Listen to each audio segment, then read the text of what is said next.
안녕하세요. 30대 월천 아빠입니다.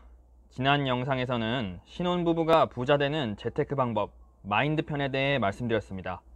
오늘은 부자 되는 재테크 방법 액션 편입니다. 결혼 준비할 때 가장 많이 신경 쓰는 것 중 하나가 혼수입니다. 결론부터 말씀드리자면 부자가 되고 싶다면 혼수는 최소로 하는 게 좋습니다.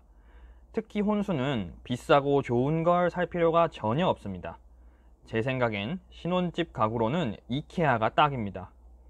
물론 배송 조립 모두 셀프로 하셔야 하고요. 제가 했기 때문에 누구나 다 할 수 있습니다. 신혼부부는 언제 아이가 생길지 모릅니다. 아이들은 소파에서 뛰어다니고 식탁에 포크 자국을 수도 없이 찍어놓고 냉장고에 스티커를 덕지덕지 붙여놓고 침대 매트리스에 시원하게 볼일도 보고 그리고 여기저기 그림까지 말로 다 설명할 수가 없을 정도입니다. 이 와중에 굳이 좋은 걸 살 이유가 없다는 것이지요. 아이뿐만이 아니라 신혼부부는 재테크를 위해 여러 가지로 이사 다녀야 할 확률이 높습니다. 일시적 2주택 혜택을 보기 위해 또는 아이 학군을 위해 이사를 다닐 일도 있죠. 극단적인 예지만 저 같은 경우엔 이사하다가 이사업체의 실수로 혼수로 장만한 가전제품들이 다 박살난 경험이 있습니다. 제 신혼살림이 산산조각 나던 순간이었죠. 지금 생각해도 가슴이 아픕니다. 이런 경우엔 배상도 어렵습니다.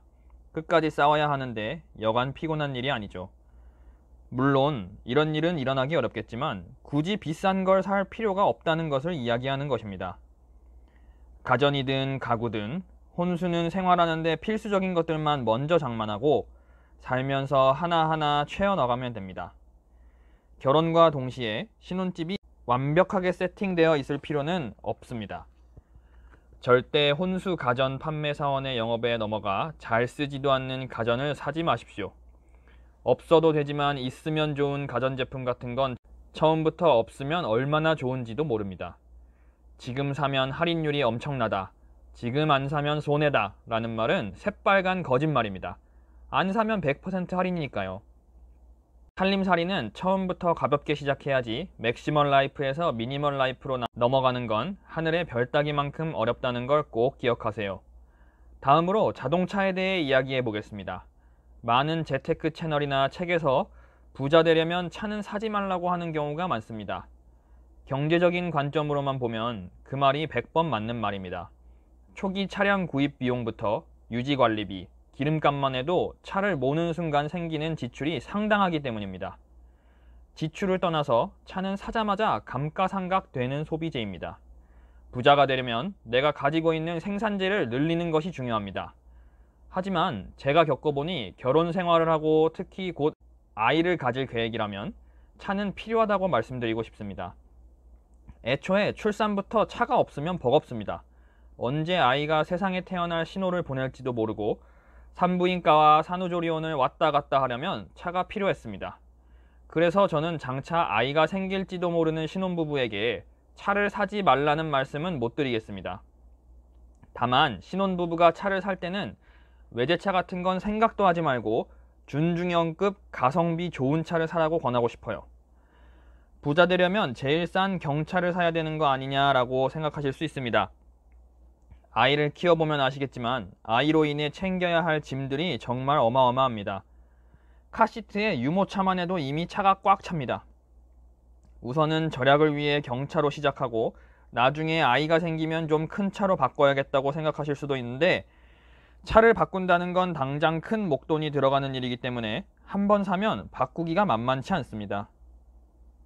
지금 이 영상을 시청하고 계시는 신혼부부가 계시다면 처음부터 적어도 10년은 타겠다는 생각으로 준중형급 차를 고르시고 정말 유지관리 잘 하셔서 신혼 때 구입한 차 한 대를 오래오래 타고 다니시기 바랍니다.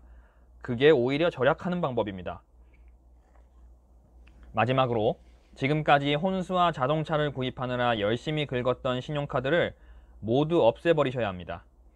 신용카드를 없애고 체크카드를 사용하는 건 당연히 해야 하는 액션이고 부자가 되기 위해 조금 더 적극적으로 살아보겠다 싶으시면 매일 아침 10,000원만 들고 나가라고 말씀드리고 싶습니다. 요즘은 돈을 쓰는 행위 자체가 너무 편해졌습니다. 엄지손가락 몇 번 움직이거나 카드 단말기에 휴대폰만 갖다 대면 결제가 되니까요. 그런데 결제 방법이 쉬울수록 굳이 사지도 않을 것을 쉽게 구매하게 됩니다. 매일 아침 집을 나설 때 지갑에 10,000원 한 장만 가지고 나가보시기 바랍니다. 내게 정말 필요한 지출이 뭐고 쓸데없는 낭비가 뭔지 알게 되실 겁니다. 동시에 하루 10,000원으로 지출을 강제로 통제할 수 있게 되고 부자가 되는 단순한 원리인 쓰는 것을 버는 것보다 적게 하라는 명제를 완성시킬 수 있죠. 무언가를 할 때 불편하고 힘들다면 내가 잘하고 있구나 생각하시면 됩니다. 저는 지금도 삼성페이를 사용하지 않습니다. 적어도 지갑에서 카드를 꺼내는 행위를 통해 제 자신을 통제하기 위함이죠. 자, 지금까지 신혼부부가 부자되기 위한 재테크 방법 액션편을 살펴봤는데요. 새로운 시작으로 들뜬 신혼부부가 혼수 줄이기, 자동차 준중형으로 사기, 신용카드 없애고 지출 통제하기, 이렇게 3가지만 지켜도 이미 절반은 부자되기에 성공한 거예요. 무언가를 물려받지 못한 일반적인 직장인들은 시간의 힘을 이용해야 하는데 이 3가지 액션을 통해 내가 원래 가능했던 시드머니보다 더 많은 시드머니를 모으고 더 적은 지출을 하게 될 테니까요. 자본주의 시장 경제에서는 돈이 돈을 낳습니다. 좋은 투자 물건을 보는 안목보다 중요한 건 결국 투자할 수 있는 돈의 양입니다. 부자가 될 수 있는 기회는 언젠가 반드시 나에게도 옵니다. 내가 그 기회를 잡을 수 있도록 준비되어 있어야 합니다. 이제 막 서로 힘을 합쳐 부자가 되기 위해 노력하는 신혼부부 여러분, 혼수, 자동차, 신용카드 대금 아껴서 총알부터 만드시기 바랍니다. 총 쏠 날은 반드시 옵니다. 여러분의 성공을 진심으로 기원합니다. 시청해주셔서 감사합니다.